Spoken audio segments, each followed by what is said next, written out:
Olá, pessoal. Vamos começar a nossa aula de história?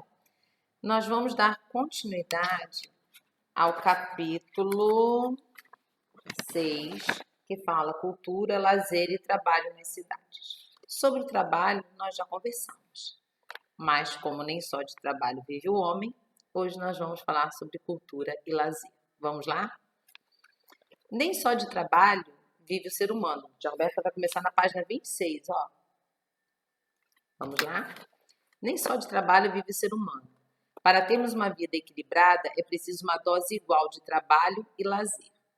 Em nossas horas vagas, realizamos atividades que nos façam bem e felizes.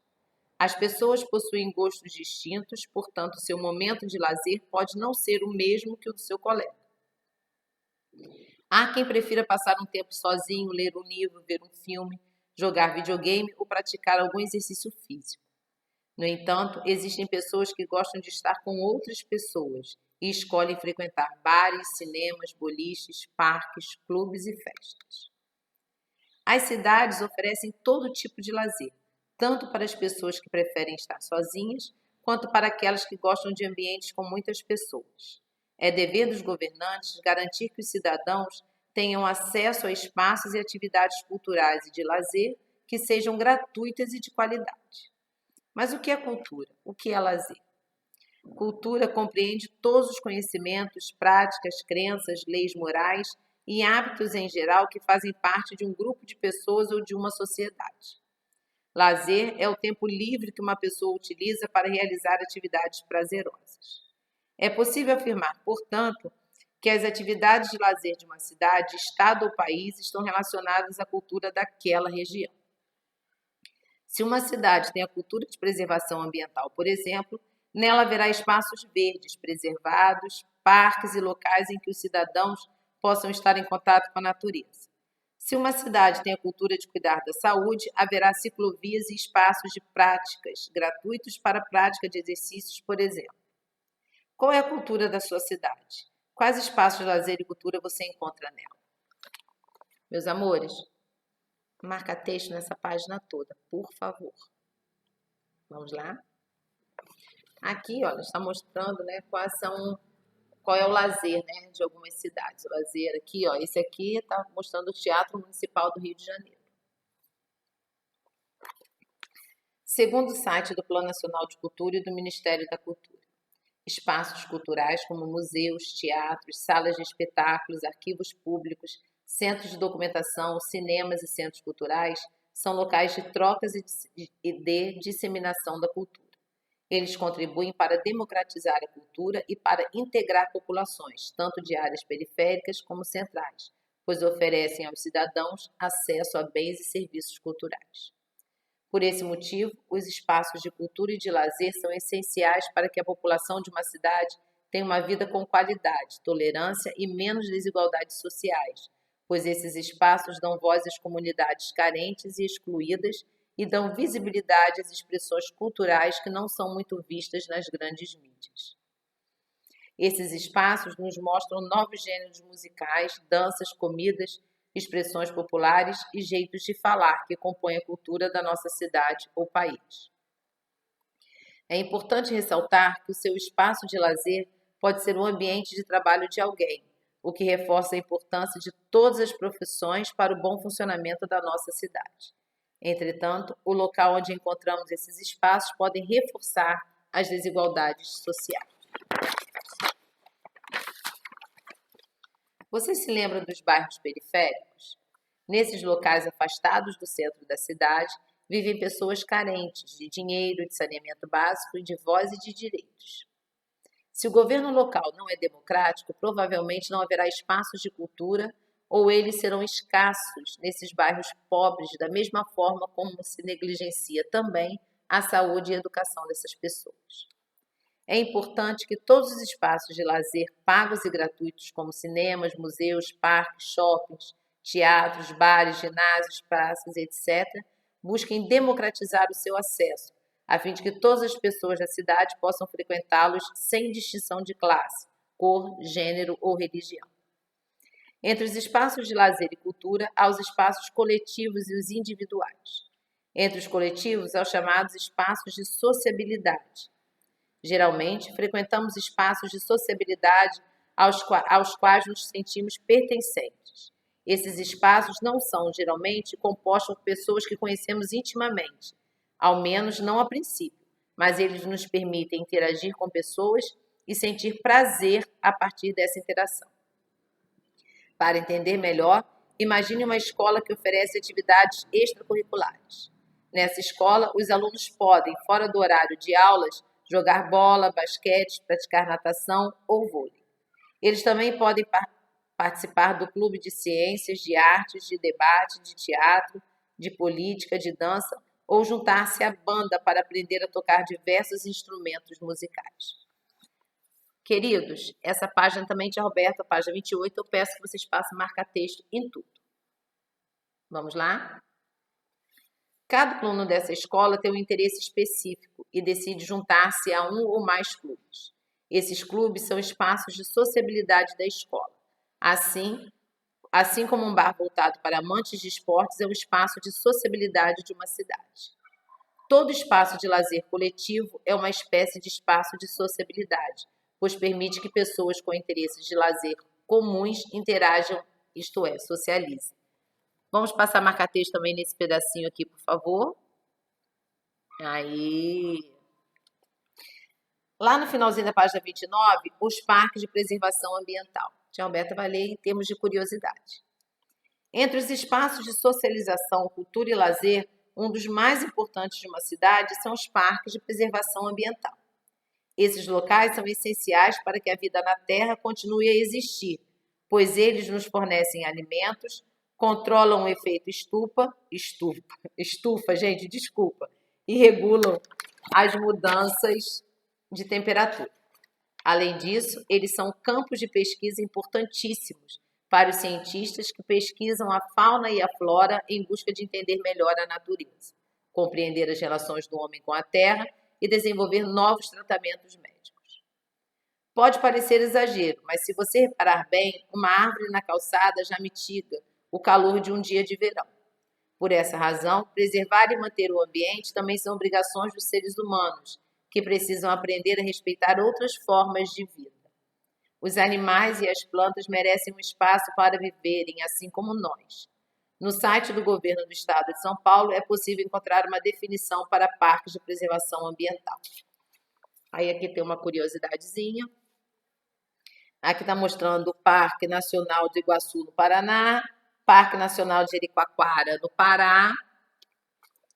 Temos o Parque Nacional Marinho de Fernando de Noronha, em Pernambuco, e o Parque Nacional dos Lençóis Maranhenses, no Maranhão. Ah, aqui tem uma dica. Olha só, é uma proposta. Que tal pesquisar se há um parque de preservação ambiental em sua cidade ou próximo a ela e agendar uma visita? Faça uma pesquisa aí, uma sondagem, e que tal uma visitinha? Caso vocês encontrem alguma coisa, quem sabe. Na página 32, exercício resolvido, uma proposta, duas perguntinhas de fixação sobre esse assunto. Um mão na massa, que é uma maquete, eu acho muito legal. Quem quiser, é uma sugestão maravilhosa, a tia Roberta vai adorar. Manda foto depois, hein, pessoal? Temos aí o texto e contexto. Em nossa cidade, o governo municipal é responsável por criar leis, proteger os cidadãos, preservar o ambiente e investir em economia, educação, saúde, infraestrutura, lazer e transportes locais. Entretanto, você sabe como funciona o governo municipal? Como elegemos nossos representantes? E quais são as suas funções? Eleição está chegando, hein, pessoal? É bom estar por dentro disso aqui. Eu sei que vocês não votam, mas vamos prestar atenção. Primeiramente, é preciso entender que no Brasil há 3 poderes políticos.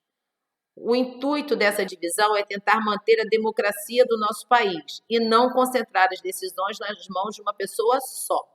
Portanto, são 3 os poderes políticos: executivo, legislativo e judiciário.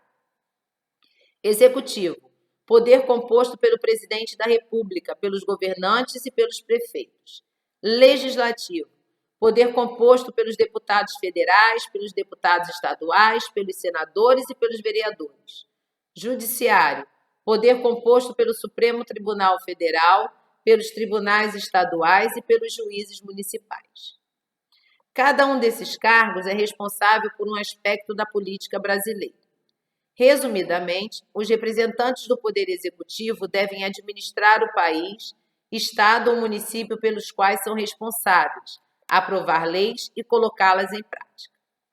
Os representantes do Poder Legislativo elaboram e votam leis, enquanto os representantes do Judiciário fiscalizam se essas leis estão sendo, de fato, respeitadas. Para tomar conta da elaboração, execução e cumprimento das leis municipais, isto é, que devem ser cumpridas em um município específico, existem os prefeitos, os vereadores e os juízes. O prefeito, que faz parte do poder executivo de um município, aprova e executa as leis votadas e elaboradas pelos vereadores, que são integrantes do poder legislativo municipal. Os juízes são responsáveis por verificar se as leis estão sendo cumpridas e punir as pessoas que as desobedecem. Pesquise quem é o atual prefeito de sua cidade e quais foram os 5 vereadores mais votados na última eleição. Vocês podem fazer aqui. Tia, eu vou esperar a eleição do dia 15? Não, vamos fazer desse agora, desse governo que está aí, certo? Com o marca-texto, vocês vão começar aqui, ó, no finalzinho da página 32, nesse aqui, ó, em nossa cidade, passa marca-texto aqui, marca-texto nessa aqui, ó, tudo que a tia Roberta leu, por favor, tá bom? Vocês não votam, né? Os importantes estão por dentro do que está acontecendo, né, pessoal? Agora, pense em como prefeitos e vereadores foram eleitos. Os juízes também são eleitos? Em uma democracia como a do Brasil, a população elege um prefeito e vários vereadores para serem os seus representantes no governo. Os juízes não são eleitos, mas participam de processos seletivos, concursos públicos para poderem assumir seus cargos. O voto no Brasil é secreto, ó, sigilo total. E as eleições ocorrem a cada 4 anos por meio de urnas eletrônicas.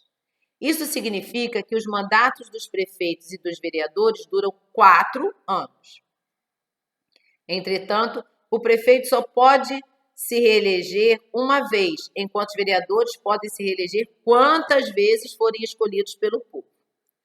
Portanto, o mandato de um prefeito pode durar, se reeleito, 8 anos, porque ele vai ser 4 anos, se ele for reeleito, mais 4 anos. Enquanto de um vereador pode durar um tempo indeterminado, pois depende da quantidade de vezes que ele for reeleito. Os critérios para se candidatar a prefeito são ter no mínimo 21 anos, ser brasileiro nato ou naturalizado. Aqui tá errado, tá, pessoal? Tá ter cometido algum crime? Não, é não ter cometido algum crime. Coloquem um não aí na frente do ter. Para se candidatar a vereador, é necessário ter no mínimo 18 anos, ser brasileiro nato ou naturalizado e mais um errinho, tá assim, ter cometido algum crime. Não ter cometido algum crime. Então, vocês vão colocar o não aqui e o não em cima, tá bom? Para votar nas eleições municipais, estaduais ou federais, é necessário ter no mínimo 16 anos de idade e um título de eleitor válido. Pessoal, marca texto no que a tia Roberta leu, lembrando de consertar, colocar o não aqui e o não aqui. Aqui, ó, tá as eleições municipais e como funcionam. Vocês podem observar, vão ler aqui, observar com atenção, né? Aqui no Brasil, ó, tá mostrando a urna, né? Como que é a urna eletrônica. Também é muito importante que vocês façam essa leitura em termos de informação, de conhecimento. Cada um faz a leiturinha aí. Temos os exercícios resolvidos. E começa o nosso exercício de fixação. Ó, aqui, esse daqui vocês vão pular a questão 28, porque é participar de uma eleição. Vocês vão pular que nós não estamos na sala de aula. A nossa atividade de hoje termina aqui, ó, no final da questão 59. Tá bom, pessoal? Caprichem, tá? Não esqueçam de ler com atenção o que tia Roberta pediu.